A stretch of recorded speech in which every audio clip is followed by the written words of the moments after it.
আমরা একবার কথা বলার চেষ্টা করছি। না, আমাদের ঘরে কিছু হয়নি, আমাদের তো 3 তলা। ঘটনা একটা তো অসুস্থটা কি আপনাদের ফ্লোরেই ছিল?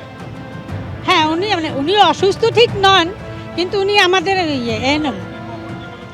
মানে একটা আমরাই তো ওনাকে ধরে ধরে আমরা দুজনে মিলে ধরে সিঁড়ি দিয়েই নেমেছি। ততক্ষণে লিফট বন্ধ করে দিয়েছে ওরা।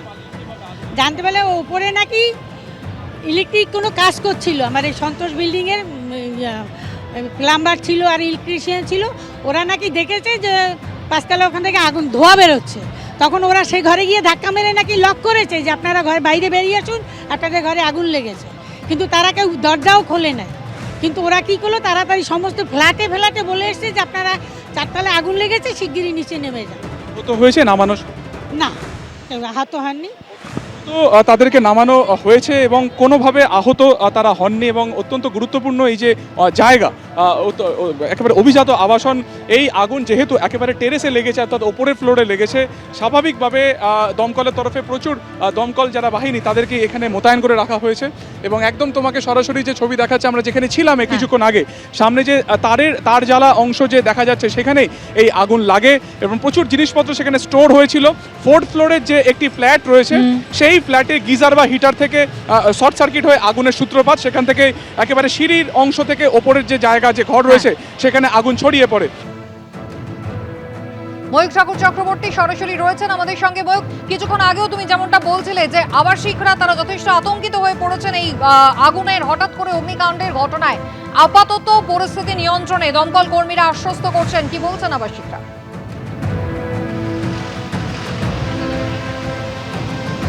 দেখো, দমকলের তরফ থেকে পরিষ্কারভাবে যেটা বলা হচ্ছে যে পরিস্থিতি পুরোপুরি নিয়ন্ত্রণে।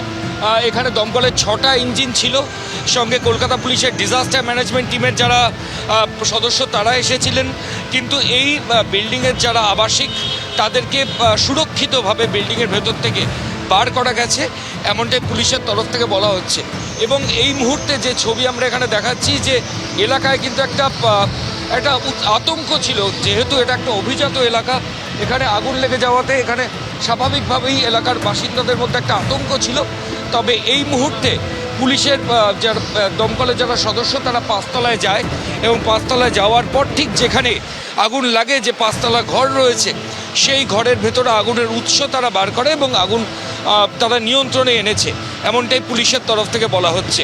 এবং দমকলের আধিকারিকরাও বলছেন, যদিও যারা আবাসিক ছিলেন তারা এখনও বিল্ডিংয়ের মধ্যে যাওয়ার মতো পরিস্থিতি কিন্তু এখনও তৈরি হয়নি, কারণ ভেতরে এখনও ধোঁয়া রয়েছে, বিভিন্ন জায়গায় স্মোক রয়েছে।